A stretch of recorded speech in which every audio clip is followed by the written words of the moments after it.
I dearly love them both and am so grateful to have Wes and Renee Pippin share their story on infidelity and reconciliation. What so many are actually struggling with and keep hidden, I truly believe it will absolutely make a difference in someone's life and family. Welcome to the Sifted Wheat Podcast with Leslie Lamb, a counselor by profession, a minister of truth, and a lover of people. This is a safe place where she sets a path for others to learn how to move through hard seasons with confidence and grace, encouraging your faith, empowering your choices, and challenging your perceptions through the Word, the wisdom from years of counseling others, and her own experience of being sifted. Here's Leslie.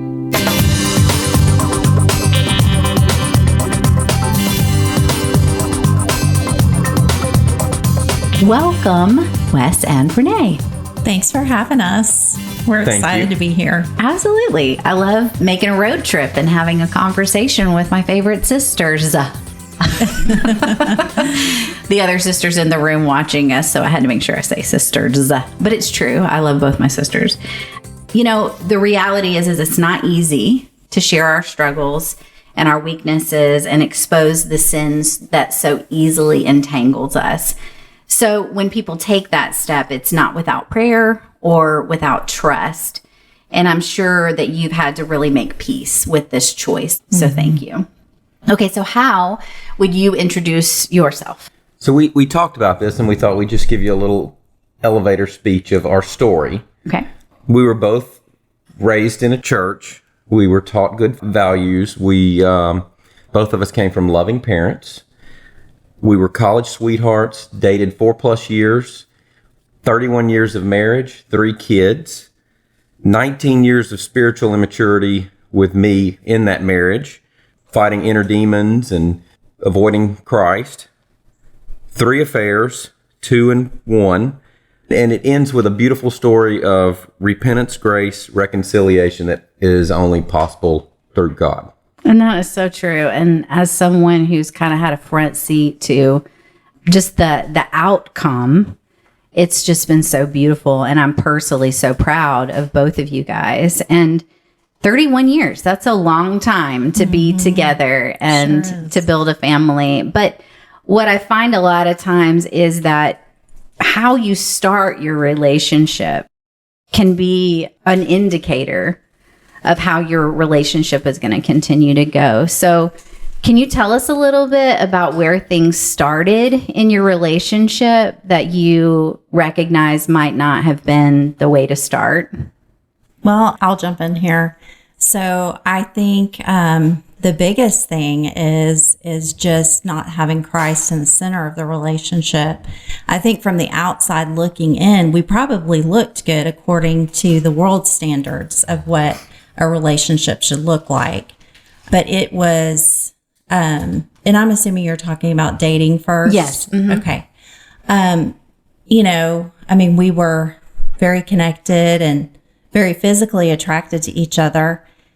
And I think that, again, by the world standards, we looked good, but there's a big difference between what the world considers love and what God considers love. And so I think we had a worldly love, but we definitely did not have the godly love of being unconditional and things like that. Is there anything you would add to that, Wes? Yeah, I would say from my perspective, I came into the relationship thinking I knew what love was. And we had an immediate connection emotionally and physically. What was missing was the spiritual piece. And I think Renee was spiritually mature and where she needed to be when we met, but I was not. I just did not want to have a personal relationship with Christ. Church was great, everything else was great, but we're going to keep Christ at arm's length, and that everything looked good because that's the peace that's in your heart. That's the peace that's between you and God, but that's also the foundation. And so we didn't have the right foundation. And that makes all the difference. And so when you think about the foundation that you did have, right? So if we know we didn't have the right foundation and we think about the foundation that we did have, our ideas, preformed ideas about sexuality and marriage. What were some of those things that you had that turned out to be harmful?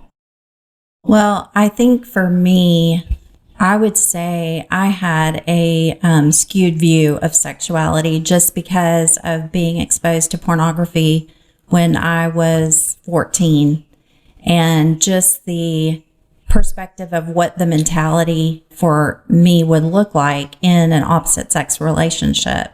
Mm-hmm. And so that was hard. I also, to be transparent, I also came from a rebellious time in my life where I was running from the Lord. I knew the Lord, but I was running from the Lord because of just various circumstances that had taken place in my life, and just trying to figure out who my identity lied in, because it was really easy for me to, especially when Wes and I started dating, to make him really the focus of my life instead of Christ being the focus. Mm-hmm. And so therefore there were some choices that I made that, were not good. And so I feel like that kind of brought some major baggage in to our marriage relationship. Yeah. And so when you're putting the person that you love, making him more important than God, then there's a problem with that. Yeah. And so I think because I had grown up and been away from parents, for a while, mm-hmm. going to boarding school and being away and kind of learning to live on my own and not really having that kind of closeness, especially to your father, that I think in turn made it really easy for me to become dependent on another man. Right. So, mm-hmm. What would you say, Wes? I mean, looking back, what do you think informed your perception and ideas of sexuality, of relationship, of marriage? From the marriage standpoint, I came from parents that were happily married, and I think they modeled that. The spiritual piece may not have been there, but everything else was there, and there was definite commitment. So there was no worries of divorce or anything like that. All of that was a good model. But what I didn't know was what amount of effort I needed to put into marriage. I don't know if it's because they made it look easy or what, or I just wasn't paying attention. On the sexuality piece, I think from an early age, there's a lot of it that I almost want to say is typical boy, especially back in that time, but there was exposure to some pornography that definitely skewed it. There was HBO, that type, right. Which almost softcore porn, and that was all, whether that was access at our house or other houses, there were definitely those influences at an early age.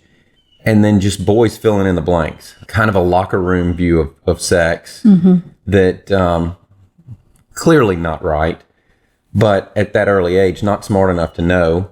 And that carried on through college and to some degree into our marriage. Yeah.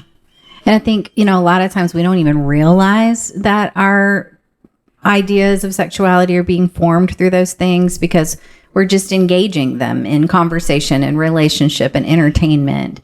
And I even thought, Renee, when we were growing up, we lived in South Korea, and it was not unusual to see pornographic images like on light post and things like that. And so like from the time we were little, there was this in our face idea of women being sexualized and men taking advantage of that. And so, but we didn't see it as taking advantage. We thought, well, that's what relationship looks like. That's what romance looks like. And so it does become really confusing. And I think a lot of people don't realize that they've been misinformed about sexuality and relationship until they're in it. And they're like, wait a minute, this isn't sustainable. Mm-hmm. So I was going to say, and I don't know, I'll speak from what I believe to be more of a male perspective. I don't know how the female brain works. I don't want to pretend to know, to know that. But I think in talking to other men, with a lot of what we do, and then just my own, images are seared in our brains. From my perspective, they're on recall. And whether you were 12, 13, or 23 or whatever, those images stay with you, and those images, they move right into your marriage. And whatever you've put in that memory bank has an impact. And I honestly believe that the only way that you can keep that from having a truly negative impact in your marriage is God.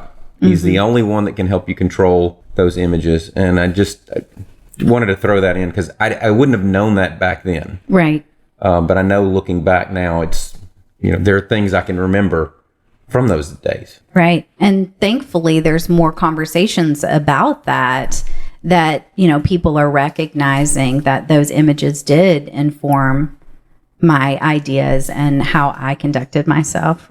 Well, I was just going to say that I think, too, it also goes back to our parents' generation of, you just didn't really talk about things like that. And I mean, I can remember, I feel like my first really puberty / sex education was through someone that just happened to be, one of our missionary moms who wanted to teach that class. And I gained a lot from that. But outside of that, like the conversation just did not take place. And so I think it's because people just didn't talk about things like that. And a lot of times when you've got parents in the ministry and the things that, they stand for and, not feeling like it was safe to really talk about things like that. Right.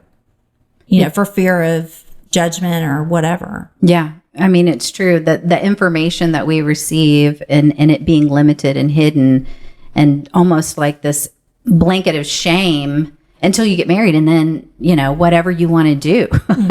That's confusing and disorienting in itself. So when y'all did get married, you're married, you love each other, Christ isn't at the center of the marriage, but how would you have described your relationship in the first couple years of your marriage, and when did things start getting tempting outside of that marriage? When we got married, again, I don't know that I truly knew the effort piece. I knew I had to have a job. I knew I had to provide for my family. Those were easy. That was get married, get a job, provide for Renee. When we brought kids into the equation, provide for the kids, do those type things, pull my weight around the house. But there was a lot of growing up that didn't take place. I thought, go to work, come home, play video games, go play softball, go do these other things. I didn't invest in Renee. So I didn't invest in our marriage. And we had dated for almost 5 years. What more could I learn? I mean, I knew everything about her, which is so comical looking back now. But I mean, but I think that set us on a path of, well, I'll back up. We had a lot of fun. We enjoyed each other. Prior to kids, we spent a ton of time together.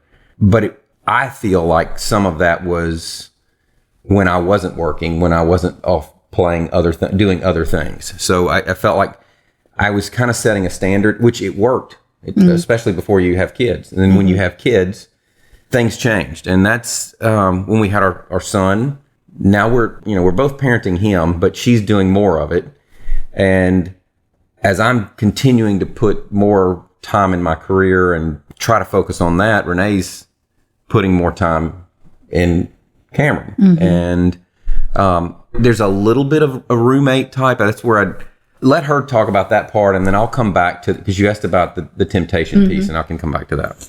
For the most part, like, I think my goals and stuff changed after we got married, because I realized that I'm a wife and about to be a mom, and I had also experienced, more transformation with the Lord, and realizing that I wanted my family to love the Lord, and I wanted to lay foundations. And so I feel like at that point, church really became important to me. And so I put a lot of focus into serving and doing those things. Like, I felt like Wes would be a participant to an extent, but as we got more into the marriage, I felt like his focus was wanting to do more with work, and his extracurricular activities like softball and things became more important. I still felt, I would never say that he didn't love me, because I felt like when it was, good time for him, I was on his radar. But for the most part, I felt like other things were becoming more of a priority. And so that was difficult. And at some point, we had started kind of drifting and feeling more like a roommate situation, of where, he kind of did his thing, I did my thing, focused on the kids and what have you. And so there was a bit of a disconnect. Now we're really big on making sure priorities are in the right order. But I think back then, Renee could move anywhere from 1 to probably 3 or 4 on my priority list. And obviously that's not right. But she said something. We did serve together. That was something, and that was something all along, where church was important. I was raised in church, so it was a matter of being in there. I actually got baptized shortly after getting married, and that was part of because we were serving so much in the church, and this was even before kids. So we were doing that, but again, Christ is nowhere. I could lead you to Christ, but that's too much trouble. That's too much work on that end. That's so interesting, how we can almost reconcile that and compartmentalize that. Like, okay, we're involved in church, we're leaders in church, but our marriage isn't focused on our relationship with Christ. And I hear that a lot. And it's being able for y'all to say that, like, hey, there is a space where you can be serving in church, where you can be doing those things and still not have Christ at the center of your marriage. And I just want to say that in regard to that, as our marriage went on, I could tell that something was missing with him, because we could talk about a lot of things, but we did not talk much about spiritual things. And so I kind of felt like at some point, okay, well, I would love for him to be the spiritual leader of our family, but that may just not happen. And so I just made it a priority to lay the foundations with the kids. And I just kind of had the mentality of, I made the commitment to be married to Wes, and I'm going to do what it takes to do what the Lord has asked of me as a wife and mom, and I'm just going to continue regardless. And so I did. I made sure that our kids knew who the Lord was. I did. I felt like there was a disconnect in the spiritual realm for him. Did you feel like that there was any resentment and he's not spiritually leading? You're having to kind of take the charge to lay the foundation. Yes, there was some of that, but I realized, I could not change him. That would have to be something that God would have to work on him for, because, the one thing that I didn't want to do is to be a nag about things like that, because in scripture it talks about not being that way and trying to be the example for possibly your non-believing husband. Right. And at that point, I just wasn't really sure exactly where he stood on all of that. Yeah. So Wes, where were you? I think because I never really pursued an example of what that would look like. And there was this fear of that relationship with Christ, of what, am I going to have to give up something? Am I going to have to change? Just really, what is that going to look like? And we're in church, which is what I'd had modeled and what I'd seen. And so we're doing these things.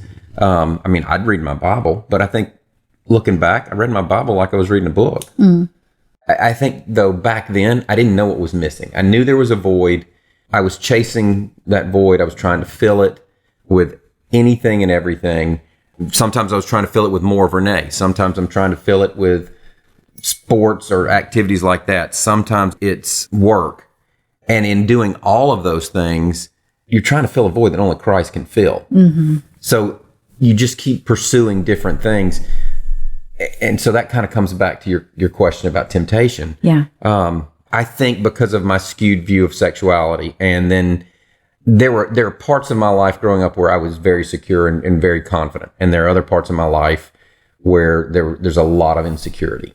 I think there was a lot of insecurity at an early age with the opposite sex. Some of that may be natural, some of it may not, but that carried over into it, and there was a craving for female attention.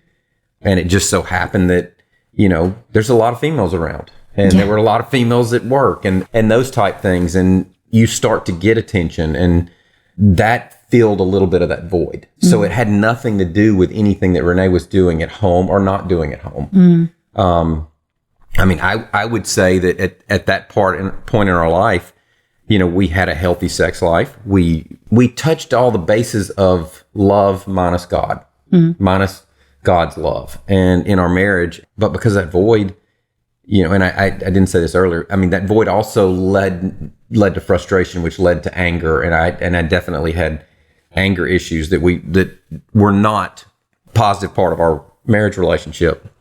But the temptation, there were that skewed view of sexuality, lustful thoughts that were they went unchecked.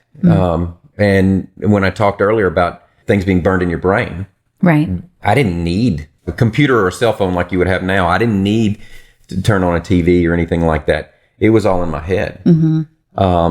And so these fantasies are there, and these fantasies, then you're getting the female attention, and how much flirting are you doing? Right. And that's probably a whole nother podcast of what's appropriate and not appropriate. But which is what kind of we talked about the episode before here, like the slow burn of infidelity. Yes. Like it is this gradual showing more attention, having more engaging conversation, the flirtation that becomes more and more explored. It's not like people are like, hey, I see that girl and I'm not pleased with my wife, so I'm going to, sure, does that happen? Probably somewhere. But the majority of cases are like yours. I'm disconnecting from my wife in some capacity, and I'm spending more time over here. This person is showing me attention. I like that attention. It's feeding my ego. I don't have to think about my spiritual life. I get it. I think it's a lot of compartmentalization. If Renee's in this compartment over here, so she's at home. If she's not in the work compartment or the church compartment or the hobby compartment or whatever the compartment is, then it was almost like, okay, I'm not hurting her by just having this harmless conversation with this person. And that harmless conversation turns into harmless flirting. And we keep throwing harmless in there until it's harmful. Yeah. You wake up and you've crossed so many lines. And Satan has just weaved that so intricately through it. And again, without Christ, Satan's got his way. So that is what led to it. She's raising her hand. Yeah. Well, I just wanted to jump in here and say that one of the things too is that I was not aware of the dealings with the lust piece that he had.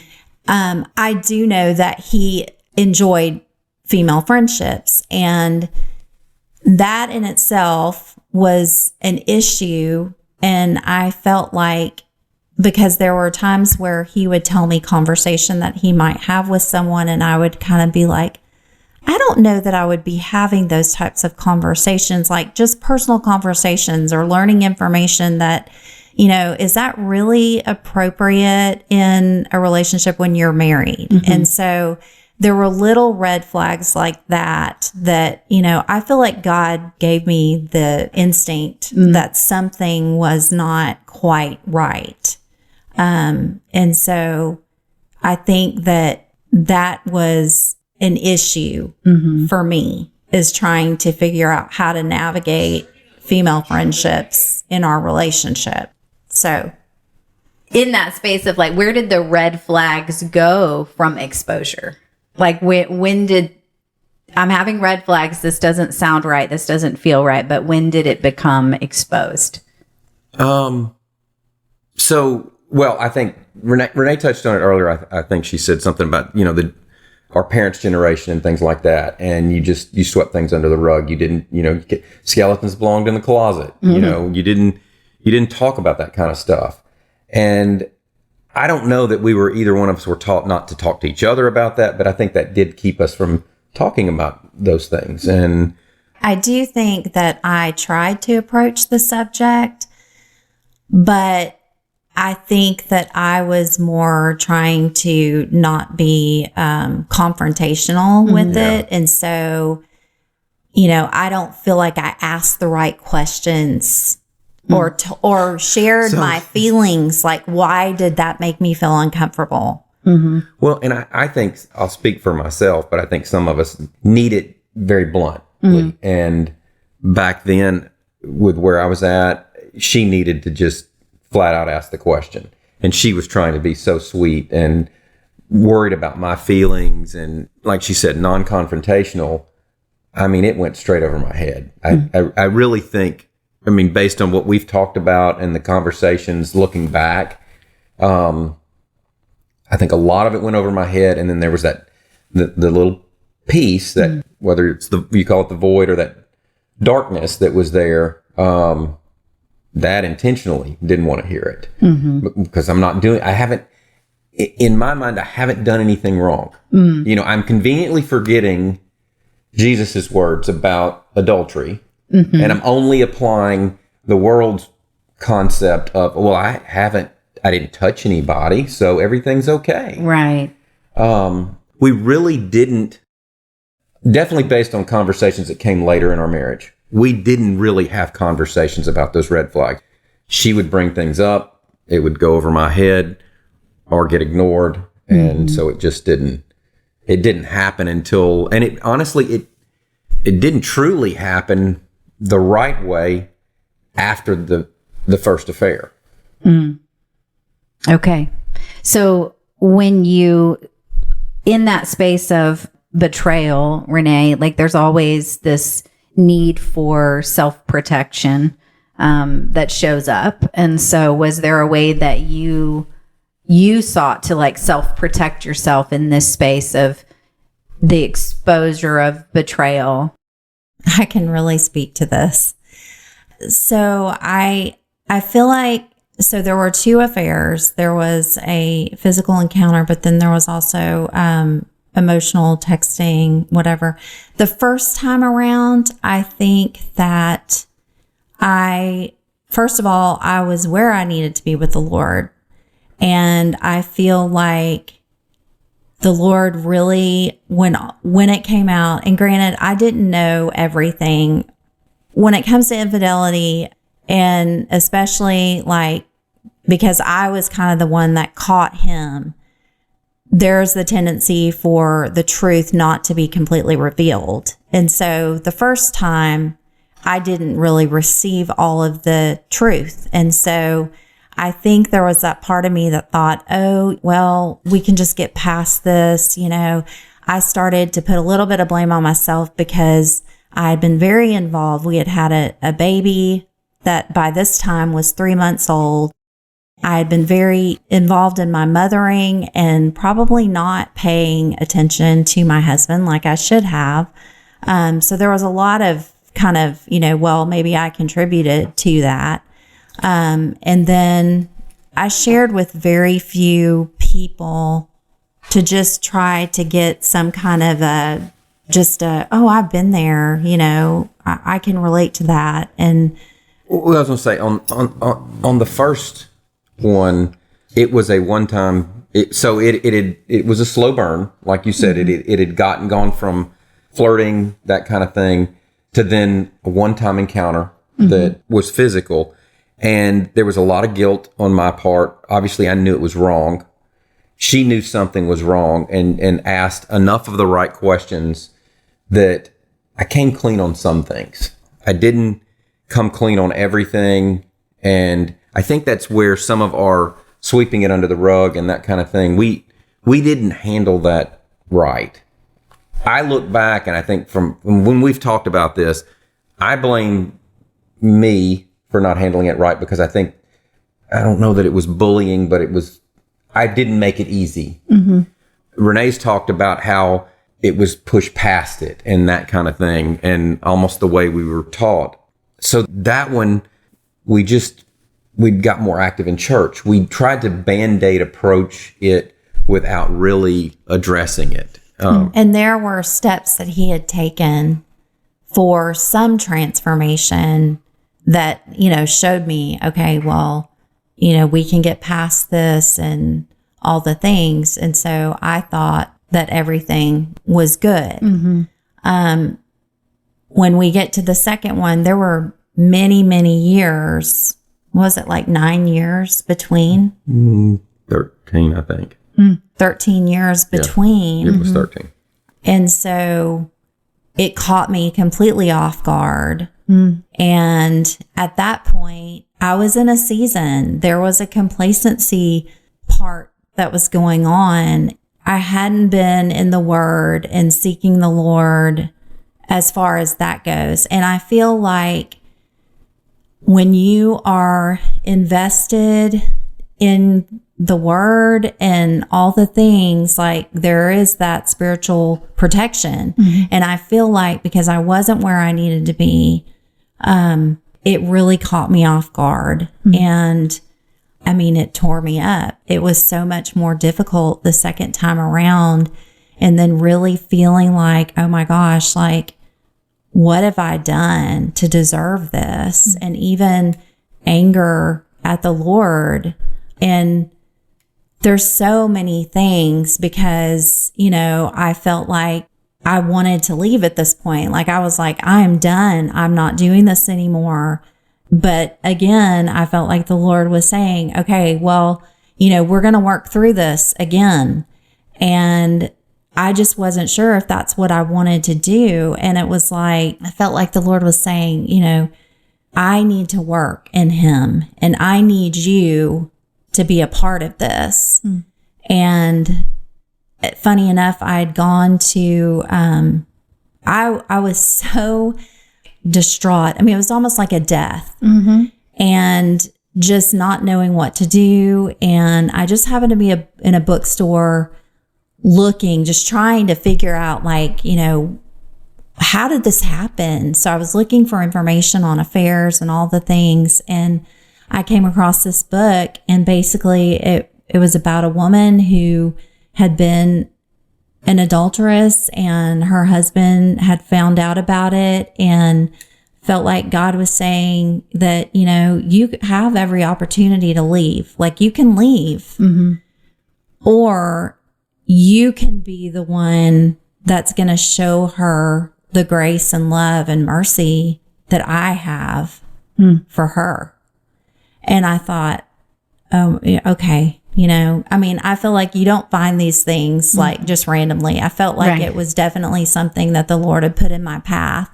And so at that point, I was willing to consider moving forward with some professional help at this point. But it was very, very difficult because you're living with the mindset of, I can do all of this, but I have no guarantee that he's going to stay. And so or that it won't happen again. Exactly. Or that it won't happen again. And so for me, it was very difficult. My self-esteem was very, very low at that point. And just, the anger with God and the pride. I mean, I had read so much at this point about affairs and all the things and would throw it in his face. And, just, I was very cruel. Had plenty of people that were telling me, you've got every right to be. And I feel like Satan really got a hold of me. It talks about in the Bible that when you let pride get the best of you, you will fall. Yeah. He was trying to make all of the changes, but I could not see it and didn't want to see it because I just think that in the back of my mind, I thought, God's not going to heal this. Like, this is not going to fix. And so Satan knew that I was vulnerable. And so unfortunately, at some point, I had met a man in my life who caught on to what was going on And because I was so vulnerable at that point, I was sharing. So he knew that I was having marital issues. Well, he was having marital issues, and, we became friends. And then before I knew it, like, I was literally just this sounds crazy, but like, I felt like I was being groomed. No, it's not crazy. And there's always the scene in the cartoon of having God on one side, or the angel on one side, and Satan on the other. And I literally felt like God was saying, Renee, what are you doing? Like, this is not okay. Like, you're about to ruin everything. And then I've got Satan over here saying, look what he did to you. He will never be the man that you want him to be. And there was a revenge piece that came with all of this, in that I want him to hurt the way that he hurt me. And I was going to do whatever I could to take the pain away.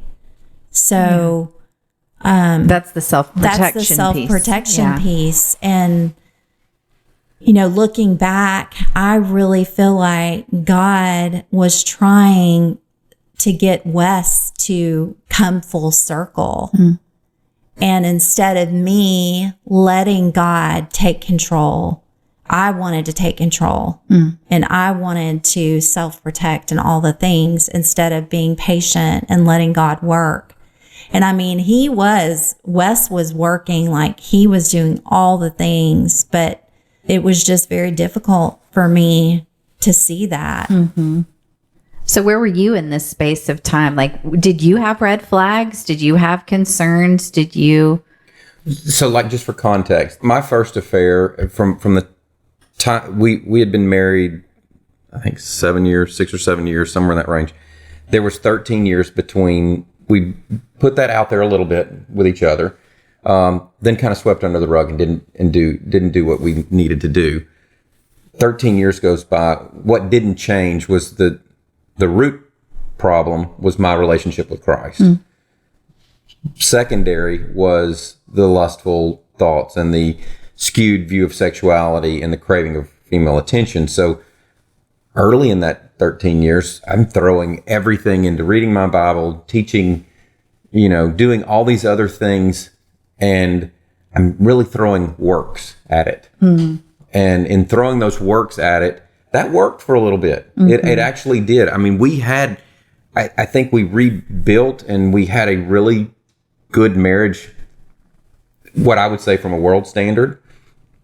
And then it just, life continued to happen. We go from 2 kids to 3 kids, different things happen.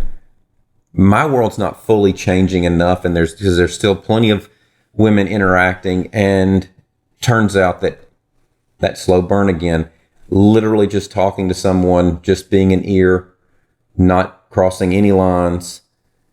It gets friendly, kind of the way she said too. And that just got friendly. And then the environment, there was sexual innuendo and things like that in the environment, not necessarily between the two of us, but it created a safety or a safe feeling for that. That then became a part of our conversations, a part of the text or a part of that. And the next thing you know, it's a full-on emotional affair. Renee discovered that. And like she said, she thought she was going to leave. It came out. We were dealing with it. More came out because more and more. It's just, especially in an emotional affair, there's so many layers. More layers came out. I came home from work. Renee told me I'm out and left. She actually left me at the house with not just our own kids, but several other kids were spending the night. And the next morning, I got up.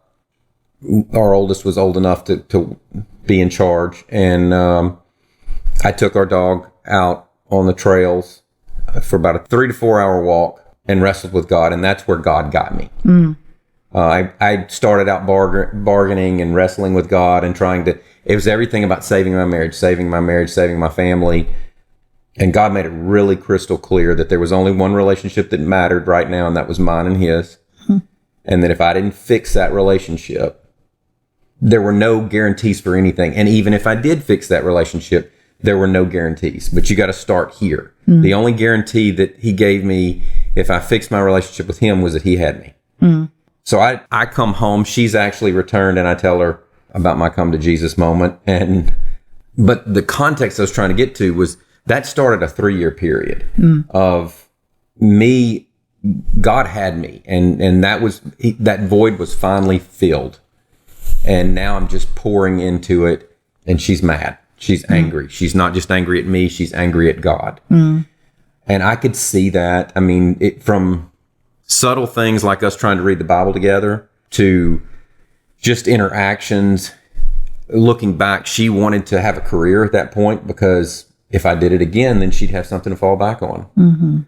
And More self-protection. yeah, I mean, and I think there were some red flags that I saw that would have fallen under that self-protection, like the job piece and just some other things keeping me at a little bit of a distance. But other parts of our life were almost getting back to normal. I just want to say too, I think part of the problem with me was I really did not realize how much this had affected me. And, you go through the stages of grief, and I think that there were parts of that I was trying to avoid. And so I feel like what happened is that instead of getting counseling for me and my wounds, we were trying to fix him. So when we were going to counseling, it was more about what can we do to fix him instead of realizing that, okay, you have got some things that you really need to deal with. And quite honestly, I feel like I needed accountability, and I did not have that, which is a problem. And I would say to any woman who is dealing with this, you absolutely need accountability, because if you don't, you will start to make really poor choices, and Satan knows where your weaknesses are. And I would say this because, I'm your younger sister, and I was in the midst of this, and I would say, but when pride is overtaking your senses, I was there in that space because I had recently had my own situation and was trying to encourage you and things like that. But that accountability falls on deaf ears when pride is louder. And so, even in that space, I 100% agree with you. There has to be that sense of accountability, but there has to be that willingness to be challenged by that accountability instead of trying to justify why I'm right, why I'm justified in the choices that I'm making in the midst of that too. And so, I just wanted to put that in there because it is true. Like some people do have that accountability, but they just don't acknowledge what the person who's trying to hold them accountable is saying to them, because we're human and we do have this sense of, well, that doesn't apply to me, right? Or you don't understand, or my situation is different. Like oftentimes we do use those excuses.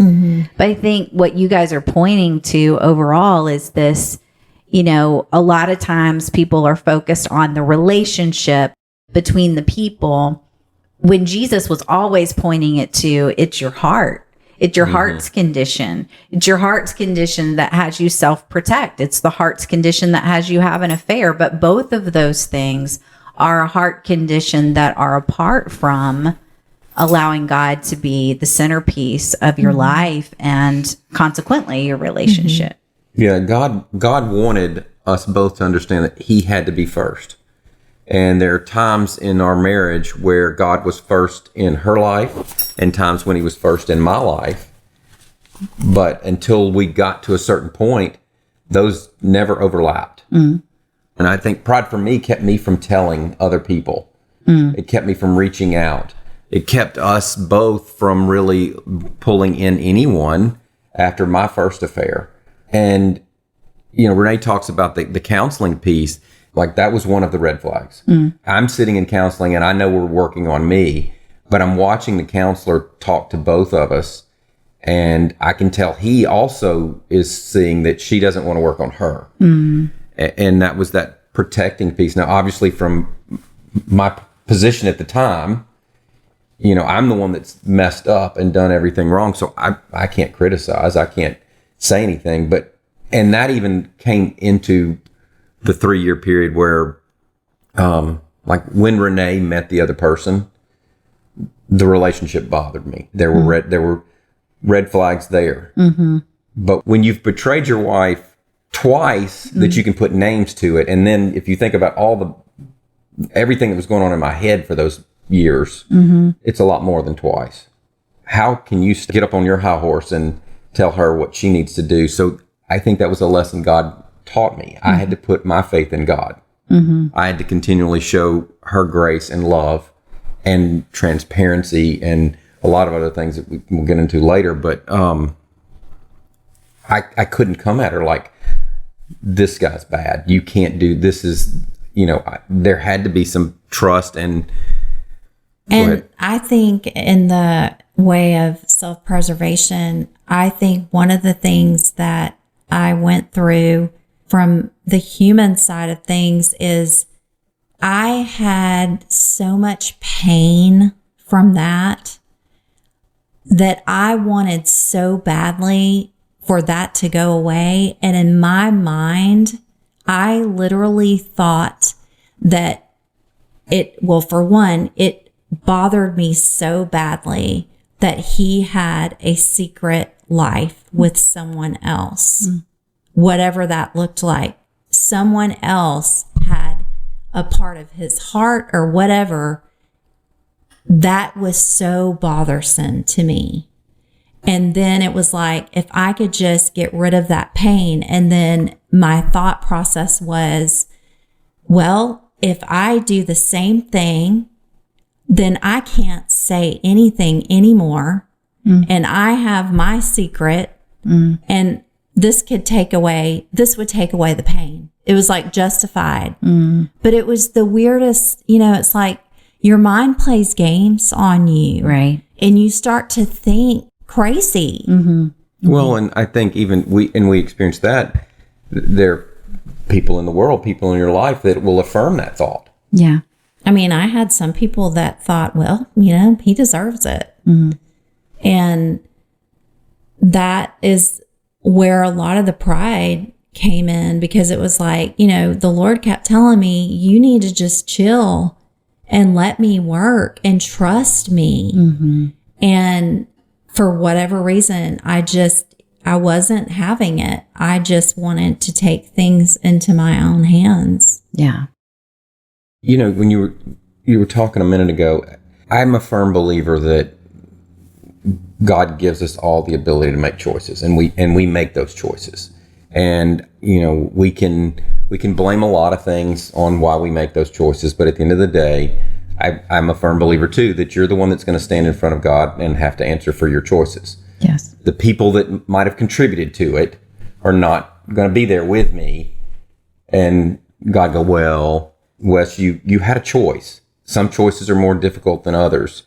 And I think when we look back on what we went through, there were so many opportunities that God put people in our lives, and we made choices. Those people could have been that lifeboat that he was putting in our life, and we made choices to ignore those. Or we made choices, most of the time driven by things like pride, to, oh, no, we know better. We don't need that. We don't need to talk to our family. We don't need to talk to this person or that person. And that plays so much into the enemy's hands. Because of God's plan and the way that he created us, he's given us that opportunity, which then gives us the opportunity to take him out of the equation. Yeah. And I think that's littered throughout our story. Yeah. Until we made the right choice. And so I want to get there before we end this episode. But I also, I'm wondering, Renee, with you, so you find yourself in this slow burn of infidelity. When you come through that, when it's exposed and you walk away from that relationship, was there some part of you that felt like you could identify, even though maybe it started with self-preservation, I'm going to do this to him because he did this to me, Did either of you in the road back, as we talk about building trust, did it help you to understand a little bit about how he got pulled into those things? Oh, absolutely. I mean, after all of that, I realized, first of all, no one is too good for this to happen. This could happen to anybody. And I know there's a lot of people out there that probably think, well, if you've got a relationship with the Lord, that just doesn't happen. Well, that's not true, because when you find yourself in a low spot, whatever that may look like, it is really easy to find solace in someone else, you know? And for me, the one thing I will say is that when God finally got my attention, it was like, you absolutely need to flee. Mm-hmm. It just so happened that God worked that exit out for me in such a crazy way. But it was literally, you do this and you do not look back. Like, you let this go, you cut this off, and no more. And that is literally what I did. And my mindset then began to be, okay, God, this is what you've asked me to do. I'm being obedient. I'm trusting you now to take the reins and help us to move forward. Yeah. And he did that. And we were in counseling together for about another 8 months, consistently meeting with counselor. And we were rebuilding and rekindling and going back to what it was about each other that we first, what drew us to each other. And then not only that, but God had lifted the scales off of my eyes, and the man that I kind of felt like I had a conditional love with prior to all of this, he's literally cherishing me. And I'm seeing the Lord in his life and watching him get in the Word every day, and all of the different choices that he was now making. And it was a beautiful thing. Yeah. And it just, made me love him so much more. Mm-hmm. And I do want to say, because of the situation that I had been, and that man was married, God also at some point called me to repentance to his wife. Mm-hmm.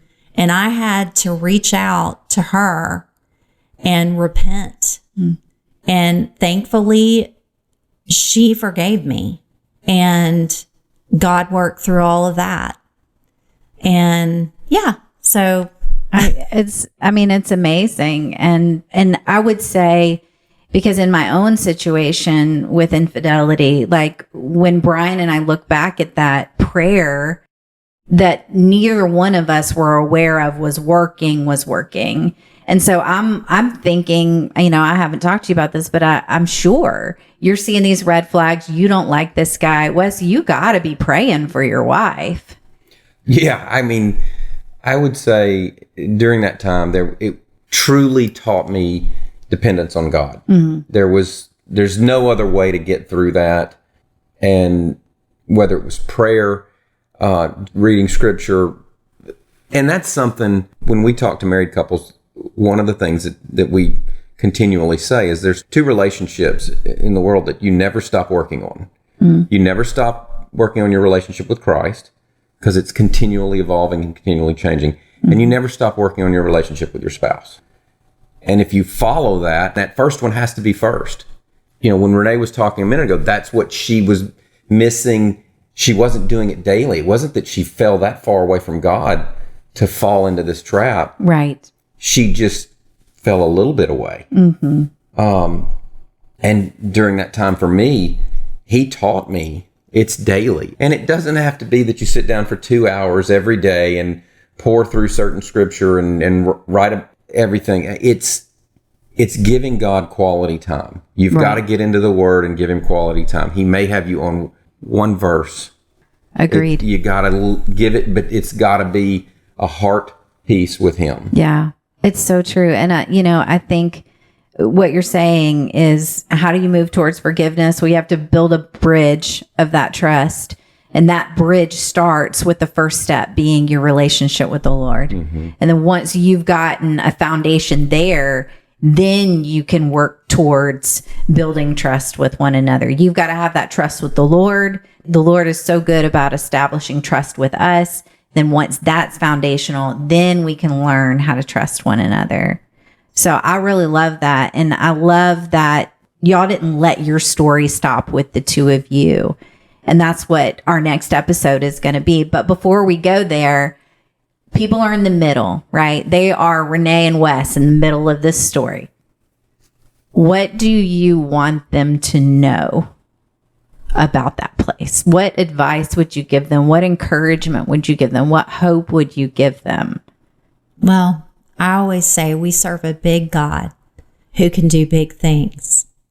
And if you both are intentional and you want to fix your relationship, if you let God work, he can do that for you.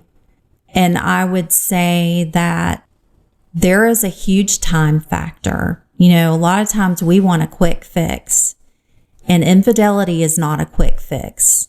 And you have to be willing to walk the road and to be patient and understanding and doing things that you might not normally do in regards to transparency and being intentional in the attention that you give each other, and just give it time, because it's not quick. And don't give up, because you'll take 2 steps back when you think that you're moving forward. Right. And get professional help. For sure. That's great. That's what I would say. I would just add, you made choices to get where you're at. God's giving you a choice. And the complicated part about a marriage is that he's giving 2 people each a choice.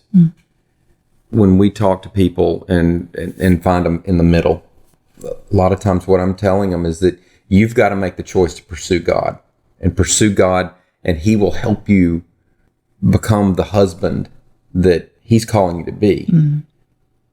Your wife's going to have to make the choice to pursue God. But even if she doesn't, God's going to have you. He's going to get you where you need to be. That's the life that he calls for you. It's not that there are no guarantees. Right. Again, it's 2 people. So I try not to tell people, hey, if you pick God and put God first, everything's going to be great and your marriage is going to be restored and everything. No, because it takes that. Unfortunately, God gives the other person a choice too, and they have to make that choice too. But with where we're at, I mean, if you listen to what we've been through, I think it's pretty clear that God can do whatever. He can do anything. Right. And the 2 of us, when our eyes were fully opened, he's got us doing things like this that I would have never done. And he has taken ashes and he's just making something beautiful out of it. Yeah. And it's through pain and it's through sharing things that are not fun to share sometimes. But God can truly restore. So that's where I would. I just want to say one more thing for the woman or even the man that's been betrayed. The biggest thing, I think, is also self-care. Make sure you're taking care of yourself, because it's very easy to not want to eat, not want to do anything, just kind of shut life down. And then also find trusted people that you can talk to. I don't think we're meant to bear things alone. And I know there's a lot of women out there that don't want to talk about it. I think that's really important. And then also accountability. Just, if you're a friend out there and you've got somebody that's going through this, check on them. Yeah. Because they're not okay. Yeah. That's good. To your kind of back to tagging into your slow burn from last time too. I do think most of these situations are a slow burn. And slow burn implies that it took a lot of time. So it took a lot of time to get you there. It's going to take time to get, Renee touched on it a little bit. It's going to take time to get back. And it's probably going to take more time. You've got to be patient. You can't expect to say, oh, I've fixed. If in our story it was just me, Renee had never had the affair, I can't expect to say, well, I'm fixed now. Everything should be good. And I don't get to put the time frame on that. That's so good. That's so true. And a lot of spouses will be like, well, you should just trust me. Well, no, trust is built and it's earned. And that takes time. Yeah. That doesn't just happen overnight. Transparency was huge. That was a thing that was huge for me. And he was really good at that. The more transparent, the more easier it was to start to trust again. That's so good. Okay. Well, I am excited that we're going to continue this conversation. But again, I just want to say thank you for being vulnerable and being transparent, because when people have the courage to do that, it opens up other people to find courage too. And so you guys are some of my favorite people in the world. And I'm glad to be doing this with y'all. And thank y'all so much. Thanks for having us.